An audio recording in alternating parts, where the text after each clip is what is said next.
Anak-anak soleh dan soleha, hari ini kita akan lanjutkan pembelajaran mengaji kita. Silakan yang ikro maju ke depan satu persatu. Ini titipan dari Allah yang harus benar-benar saya jaga, yang harus benar-benar saya bina, yang harus benar-benar dibimbing, tidak boleh saya sia-siakan, harus saya perlakukan dengan baik, harus saya berikan kasih sayang yang melimpah, karena mereka adalah malaikat-malaikat kecil. Okay, before we start to study, sebelum kita mulai belajar, I would like to thank you all because you can come here today, and I know it's not easy to be here, right? Honestly, saya ngeliat mereka, saya jealous, saya ngiri, karena mereka keren banget. Saya pengen seperti mereka.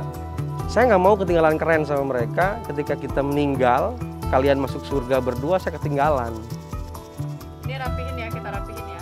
Jangan sampai kayak gini. Ini nih yang rapi. Ya bersyukur banget karena kalau nggak ada mereka kami susah untuk mendapatkan perekonomian dan mencari ilmu.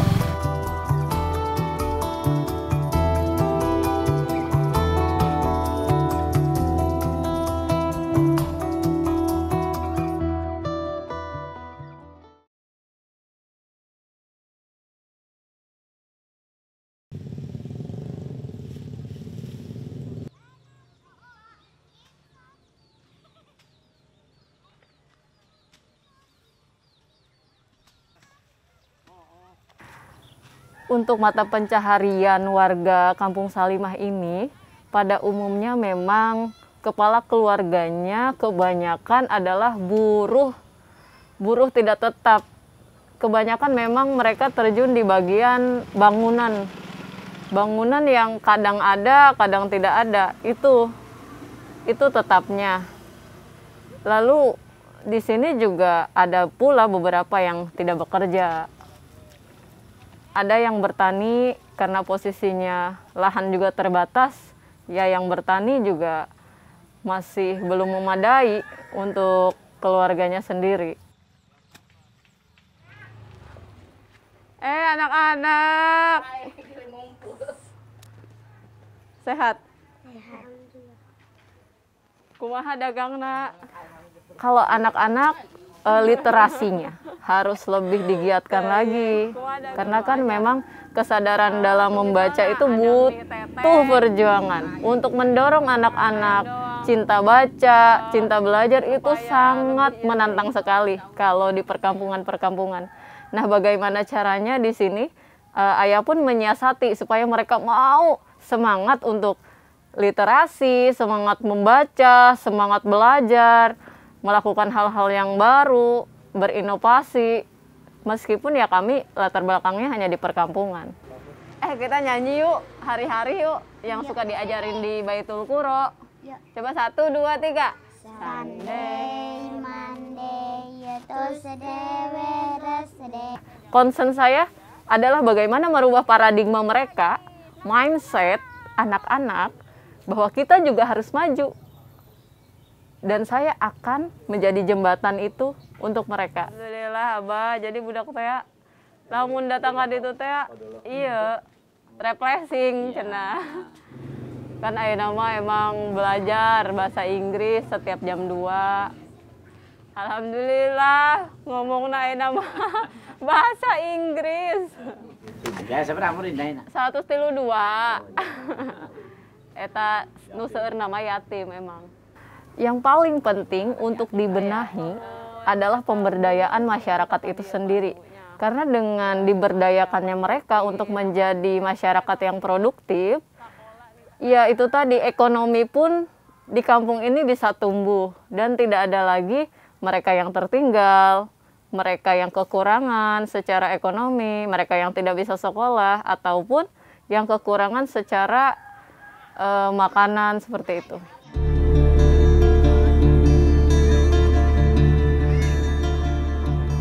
Jadi awalnya saya adalah guru ngaji dan beberapa anak saya kebanyakan adalah anak yatim.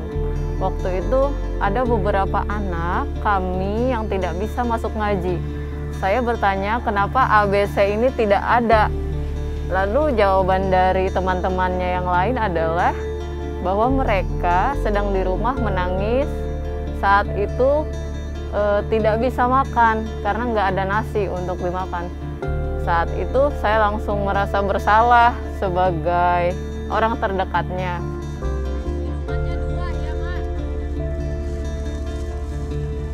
Lalu tergeraklah saya untuk merangkul mereka dalam bentuk kegiatan donasi. Tapi yang donasi itu ya waktu itu saya sendiri. Saya waktu itu mungkin awal-awal tahun itu belum ada gerakan Jumat Barokah.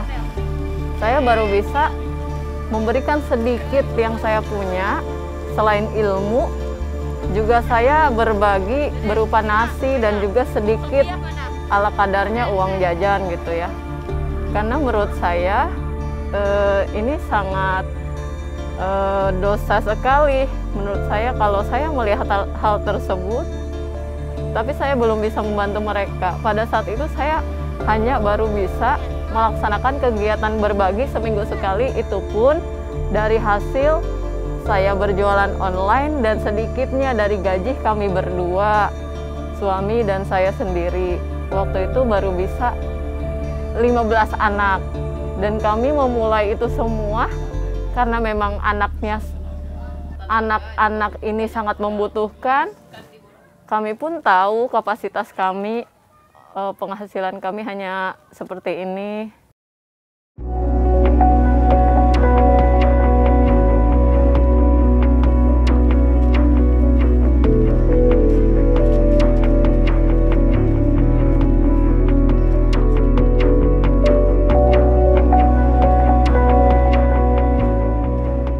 Nama saya Ina, kelas 2 SMP, umur 15 tahun. Tempat tinggal Kampung Salima Blok M, Parung Panjang, Bogor. Saya punya adik 3, kakak 2, dan saya punya nenek.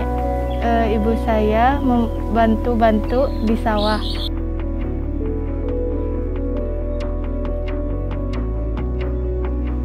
Dulu kesulitan saya sama keluarga itu sangat sulit tentang perekonomian. Ya dari beras, nggak ada beras, sama buat makan dan jajan. Sampai pada akhirnya Bu Ayah dan Pak Yayat membantu kami dengan perekonomian yang adanya.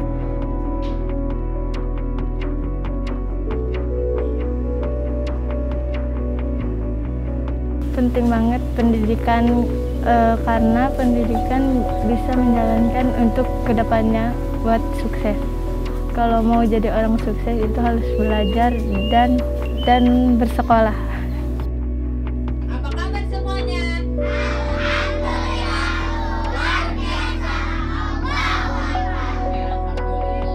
Siap mengaji? Siap mengaji? Kita akan tepuk wudu dulu ya.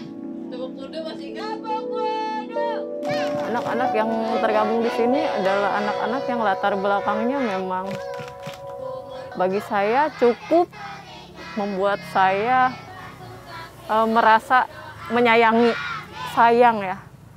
Bukan prihatin, iya, tapi saya sayang jadinya. Karena kondisi mereka luar biasa, memang orang tuanya kemana lagi.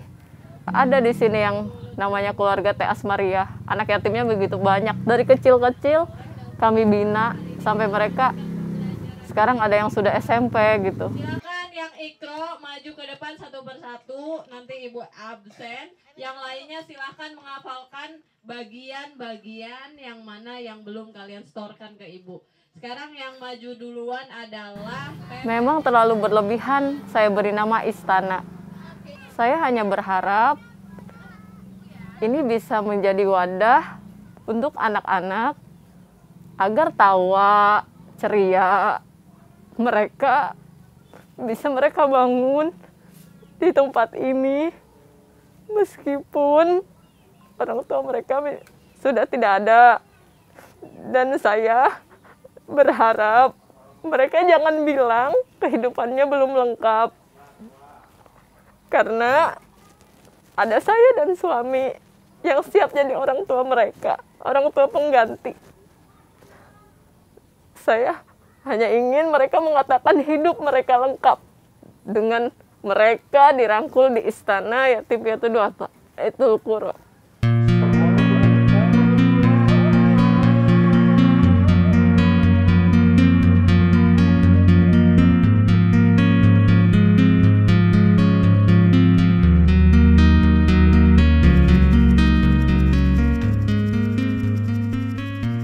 Saya lulusan S1 Pendidikan Bahasa Inggris. Keseharian saya cari nafkah, saya pegang papeda dan beberapa les bahasa Inggris.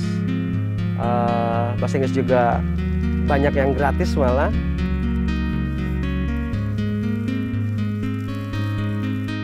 Saya banyak pengalaman, saya kerja di beberapa perusahaan swasta yang bonafit. Kemudian saya juga pernah jadi penerjemah. Jadi satu perusahaan saya mereka bayarnya orang asing, saya jadi penerjemah udah pernah. Kemudian saya juga udah pernah beberapa kali ngajar di sekolah-sekolah swasta. Dan I get bored with that. Saya bosan, saya jenuh. Kemudian ternyata salary, tahu sendiri kan, jadi guru honorer di Indonesia itu kan salary-nya sangat kecil. Jadi saya nggak cukup buat survive keluarga saya.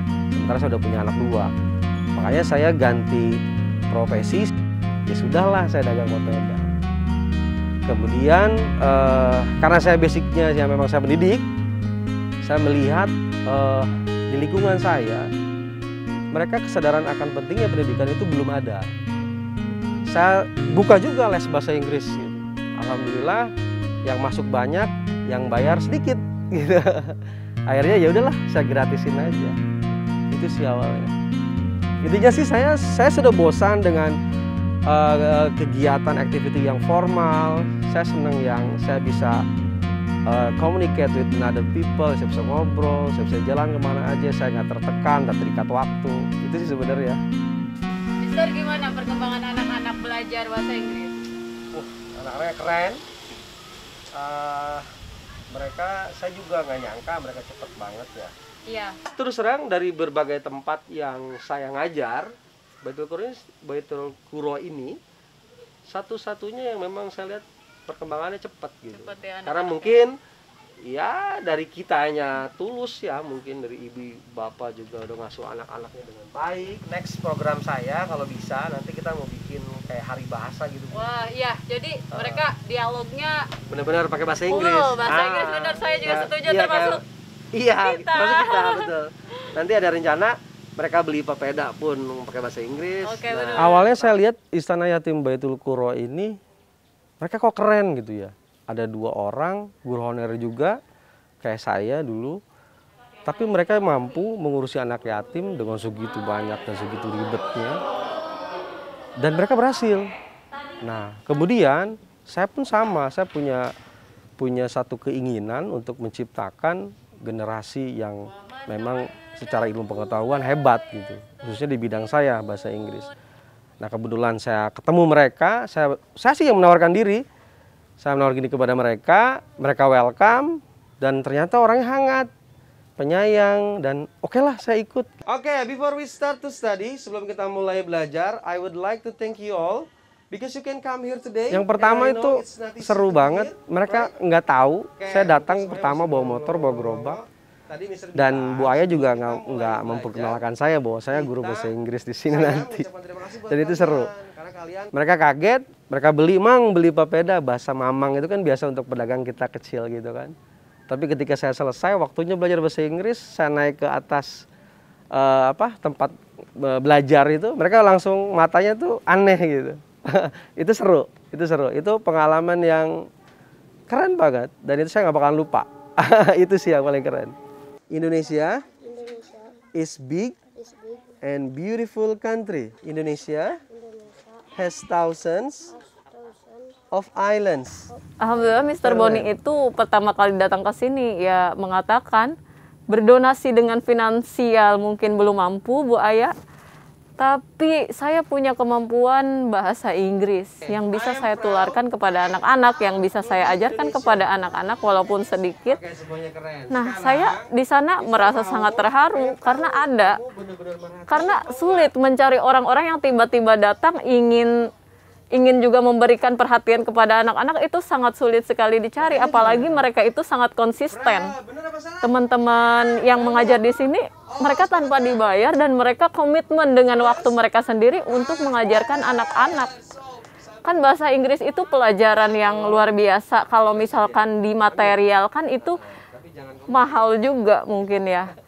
Dan Mr. Boni ini bisa memberikan pelajaran itu kepada anak-anak dan anak-anak pun happy sekali. Bacanya apa, Nak?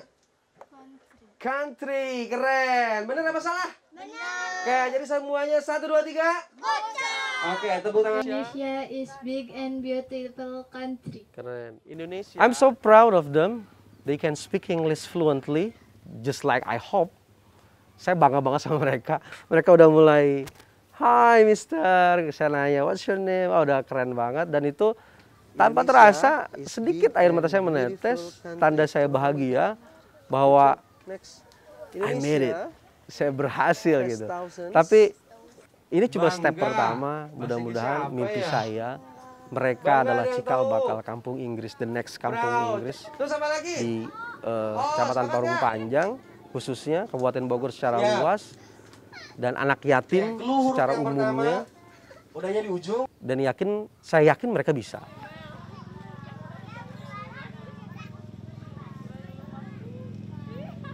Mindset atau blok mental yang mengatakan bahasa Inggris itu sulit, itu salah besar.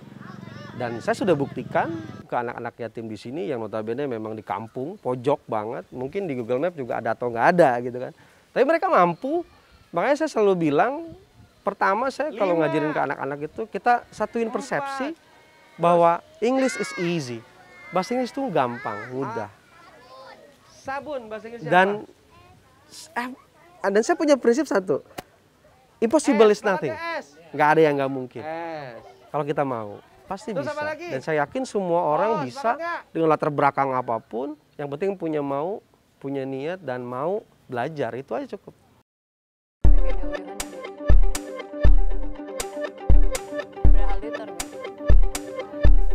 Ya, supaya ulah-uluan mungkin kudu lebih garingnya. Iya, nah. Mainnya kudu lebih ukuran, iya nah. Terus orang kudu siap, oke.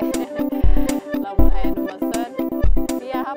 Lamun aya pesanan lo seueur. Awal mulanya saya mengamati beberapa ibunda anak-anak yang memang mata pencahariannya dari anyaman bambu, yang dimana memang secara upah mereka masih minim sekali, sangat minim, dengan proses yang begitu panjang, dengan proses yang begitu tidak mudah untuk menghasilkan suatu produk. Saya amati terus, ya hanya cukup buat makan. Dan saya inisiatif, saya bawa produk mereka ke dunia online gitu. Dan alhamdulillah peminatnya juga lumayan banyak. Sekarang ini bisa dikatakan beberapa rumah-rumah makan itu tertarik dengan produk ibunda-ibunda anak-anak ini.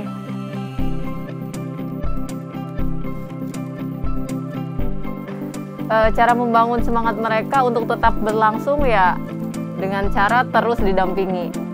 Saya juga tidak menjauh dari mereka, terus diajak ngobrol, dan anak-anak pun terus saya dampingi agar memang, karena semangat seseorang itu kan naik turun, jadi memang perlu reward juga, kadang memberi reward gitu kepada bunda-bunda, kepada anak-anak, itu perlu agar mereka tetap optimis ke depannya, karena dengan adanya pesanan juga itu bikin semangat mereka.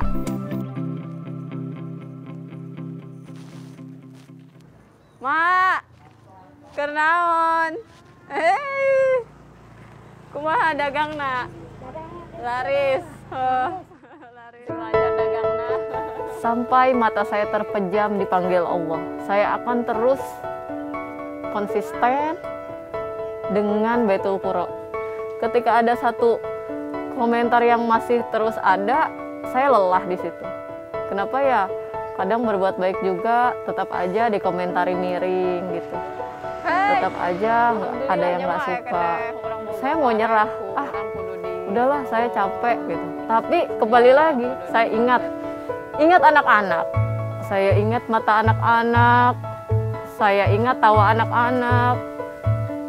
Saya ingat ada anak-anak yang mungkin sangat terbantu dengan adanya Baitul Quro. Kalau ini berhenti, kalau ini selesai, selesai semua. Selesai semua. Bagaimana nanti dengan mereka yang motivasinya sudah terbangun di sini? Saya juga titik lelah itu saya salahkan. Saya tepis kembali dan saya semangat lagi.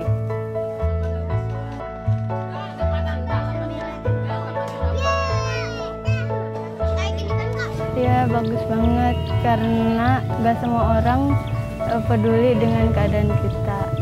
Dan ada Bu Ayah dan Pak Yayat yang sudah menolong kami dan mengajari kami untuk saling berbagi. Mereka langka dan bisa jadi inspirasi buat semua orang. Dan kebetulan prinsipnya mungkin hampir sama dengan saya, bahwa ketika kita bantu orang lain, sebenarnya kita bantu kita sendiri.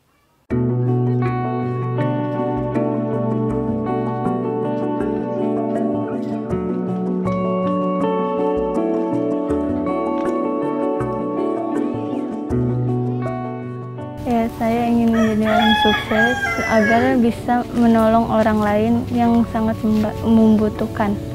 Dan saya berterima kasih kepada Pak Yayat dan Bu Ayah karena kalau tidak ada mereka sangat sulit untuk perekonomian keluarga masing-masing.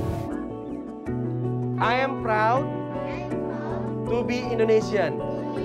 Saya harap mereka akan berkemampuan berbahasa Inggris dengan baik dan benar. Mereka akan jadi orang-orang yang hebat. Sekarang mereka jadi penerima. Saya harap mereka nanti jadi pemberi.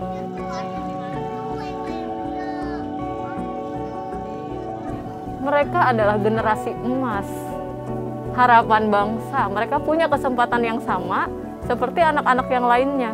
Mereka punya asa.